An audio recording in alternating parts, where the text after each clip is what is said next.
এই কলামটা লক্ষ্য করি এবং এই কলামটা লক্ষ্য করি, এখানে লেখা আছে লিখিত নাম্বার আর এখানে হচ্ছে লিখিতর উপর, অর্থাৎ এখানে যে নাম্বারটা দিব এই নাম্বারের উপর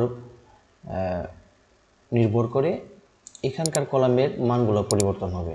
যদি একটু দেখি, এখানে শূন্য দেওয়া আছে, এখানে আমি দিলাম 25, তো এই ঘরটা কী হয়ে গেল, 10 হয়ে গেল।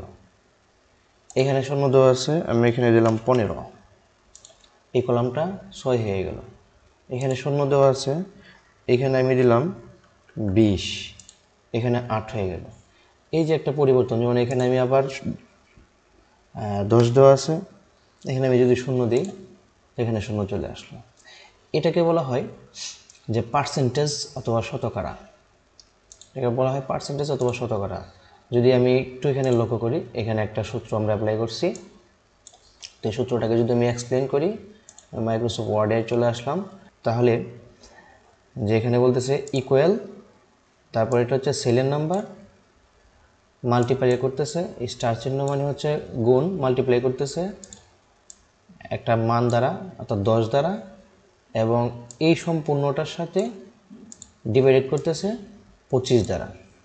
আর একটু ভালোভাবে যদি বুঝি, শতকরা হিসাব, অর্থাৎ কেমন, 25 টাকার মধ্যে যদি 10টি চকলেট পাওয়া যায়, তবে X টাকায় কয়টি চকলেট পাওয়া যায়, এই X টাকায় কয়টি চকলেট পাওয়া যায়। অর্থাৎ আমি এখানে এই সি সেলে আমি যত টাকা দিব ঠিক এখানে তত আসবে। সি সেলে যদি আমি 8 টাকা, তাহলে এখানে একটা মান চলে আসবে 3 টাকা, মানে 8 টাকায় 3টি চকলেট পাওয়া যাবে। 15 টাকা কয়টি চকলেট পাওয়া যাবে, 6টি চকলেট পাওয়া যাবে। এটা হচ্ছে বিষয়। তাহলে আমরা কি করি, এখানে আমরা এই জিনিসটা আমরা দেখি। আমরা যদি দেখি তাহলে ইকুয়াল দিলাম, ইকুয়াল দেওয়ার পরে ফার্স্ট ব্র্যাকেট, আমরা জাস্ট এখানে একটা ক্লিক করব, এই সেল নাম্বারটা চলে আসবে। তারপর আমরা ইনটু দিব, অর্থাৎ মাল্টিপ্লাই করব কত দ্বারা, 10 দ্বারা।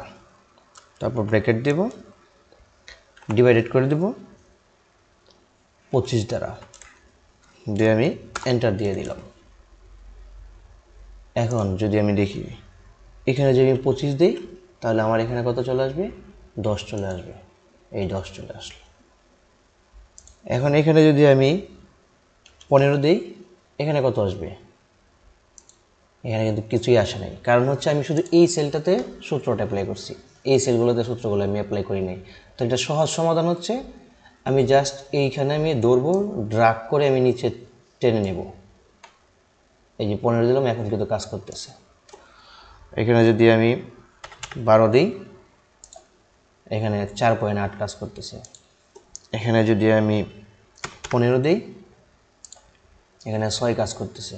আচ্ছা, আরেকটা বিষয় লক্ষণীয়, এই যে এখানে যে 4.8, আমি চাইতেছি যে না, এটা 4.8 না, এখানে 5 হয়ে যাবে, অর্থাৎ একটা পূর্ণ সংখ্যা চলে আসবে।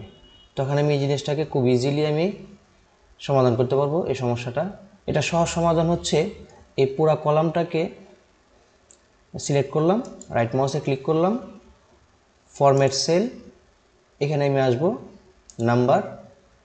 নাম্বার এসে এখানে দেখা যাচ্ছে যে ভ্যালুটা 2 দেওয়া আছে, ভ্যালুটাকে আমি 0 করে দিব, 0 করে দিলাম, ওকে দিয়ে দিলাম। এখন কিন্তু আর ওই ভগ্নাংশ মানটা কিন্তু আর নাই। আমি এখানে 25 দিলাম, এখানে 10 চলে আসবে, 10 চলে আসলো। তো আশা করি বিষয়টা ভালো লাগছে। পরবর্তী কোন বিষয়ে জানতে চান অবশ্যই কমেন্টে জানাবেন, মতামত দিবেন। ধন্যবাদ সবাইকে।